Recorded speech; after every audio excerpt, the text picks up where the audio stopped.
Kyagulanyi ye mwennyini nzize ndaba nga posisi z'akola abadde atambula mu biseera bino wona wayagala kuva bamala kampeyini abadde mu maka ge ne bwe nkebeddeko ku makya luno ndinga nalabye ng'ali mu maka ge, so kiraga nti ali free. Baba mwetaaga bamanyi omusanga police in this case, naye nga ffe nga UPDF tetulina kiki kyamaanyi tumunoonyezaako ku ssaawa zino. Bwe kiba tukirina tuba tujja kubabuulira bannayuganda, era bwe tuba twagala omuntu tekitwalira biseera kufuna omuntu oyo. Mukulu Kyagulanyi yasazeemu peepeeka naye tewala mwagala dembe lye oba yagala kubeera mu Ssuucu oba mu nsiko oba wa naye gavumenti temulinako musango, so kikuye oba yagala oba atidde ennyumba ye ekyo kike naye tewala munoonya naye tumanyi gyayokwese kugyako tetulina interest naye singa tawale tumwagala oba tukuli Amerika tusobola kukyayo naye tewala mwagala, so ayokwese ekifaananyi kye hiding from his zone.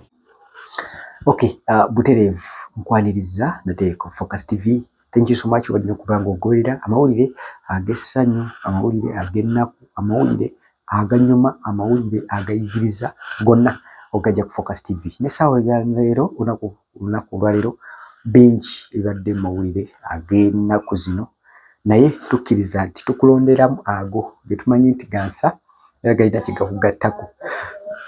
Mu lunaku olwaleero nkuleetedde story ziri 3.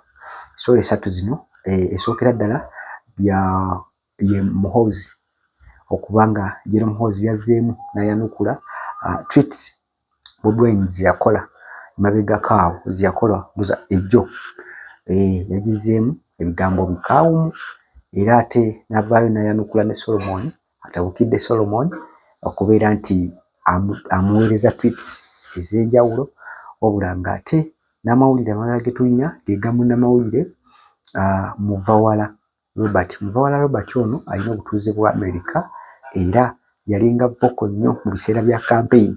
Robert Kyagulanyi Ssentamu ng'akyanoonya akalulu yavangayo nnyo okwogera okulitisayizinga ebyo byali bigenda mu maaso, so ng'ate yakwatibwa wabula finally aweereddwa bail. Wabula genda kuwa ku story ye era mu maaso awo ku show eno. Batukole tuti tuveeyo katono nnyo tukomewo. Y'omu mu bulamu alina ennaku ez'ekijjukizo. Kati nno Focus TV yange bazze okufuula ennaku zo ez'ebyafaayo, bakwata vidiyo n'okkuba ebifaananyi ku mikolo gamba ng'okwanjula, embaga, graduations, okukyala. Bano nno tebakoma okwo, aba Focus Group yange bakuguka mu kutimba, bakola keeki wamu ne juice omuwoomu.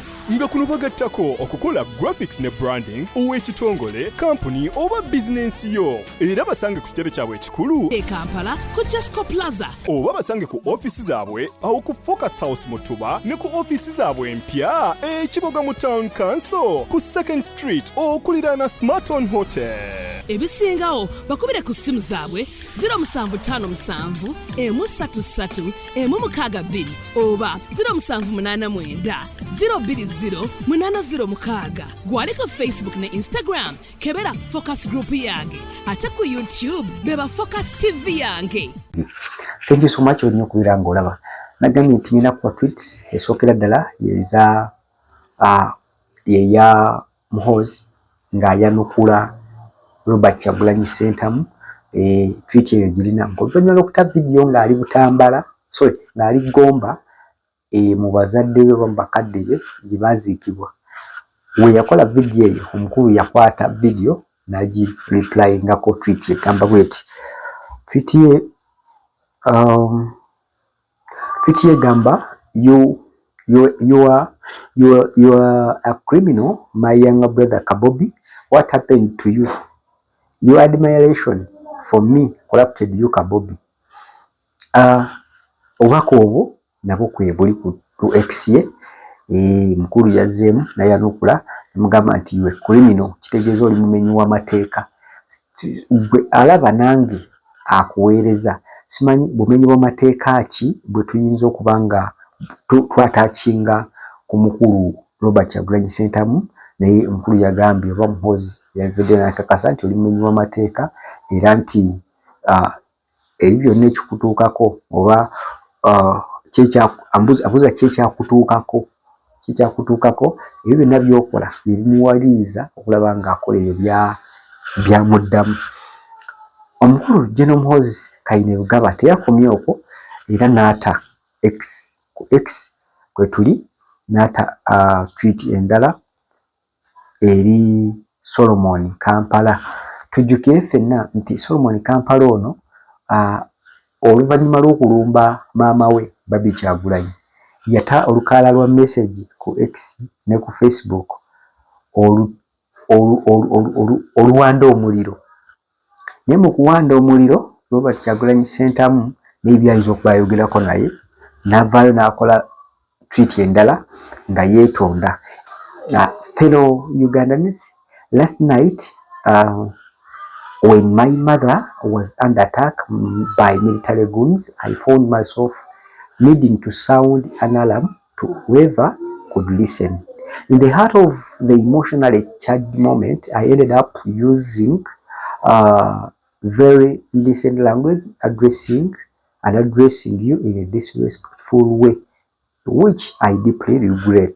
I realized that it was wrong, and I apologize for that. And I hope you understand that it was short-lived anger for situation. I also want to appreciate all of you that responded to my distress call last night.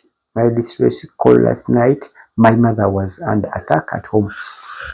Eyo nayo nebaawo naye ate omukulu n'amwanukula nsinze nnyo okulaba ziringa bbiri eri yawaggulu tuyinza okugyesomera naye neddako wansi agamba nti I would vote for Solomon Kampala, not his woman of father. Nandisingako nandironda Solomon Kampala okusinga okulonda taata we alinga omukazi kitaawe alinga omukazi. So anyway eringa ensautinga naye zezo tweet zetulina okugoberera. Then Nuwansi naddamu n'agamba nti I read the post of Kabubi's son Solomon Kampala. I must say he has much bigger balls than his coward of a father. Abantu basinga olulimi luno olwa balls balukozesa nnyo era ne mu firimu Junior atera nnyo dukozesa naye si lulimi lulungi. Omukulu yagambye nti omwana ayinza okuba nga alina bigger balls, alina emipiira minene okusinga ne ku kitaawo omutiitiizi. Zezo tweet zenjagadde olunaku olwaleero tuyitemu Robert Kyagulanyi Ssentamu, Solomon Kampala ne General Muhoozi Kainerugaba. So ebyamuva wala nabyo tugenda kuba tubikoonako naye zezo tweet zenjagadde okuba nga nkuyisizaamu. Muvawala Robert ono munnamawulire era alina obutuuze mu America.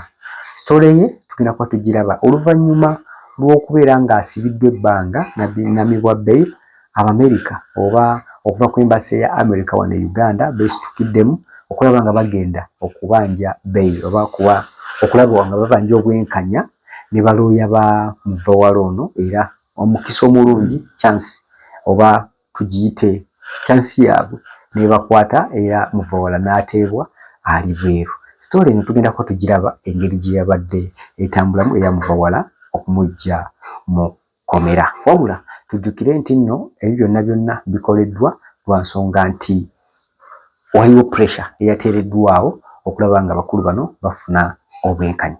Okutuuka okuyimbula munnamawulire Charles Muvawala kivudde ku bakungu okuva ku kitebe kya Amerika okubissaamu engatto ne bajja mu kkooti eno okulondoola ensonga z'omusango ogumuvunaanibwa. Kakati bw'obanga Amerika avudde nga akulaga nti ono omuntu waffe ne tuvaayo nga abaire sibakulaze abaawa ne Uganda nti bw'abaawa ne Uganda alinawo family n'abaana.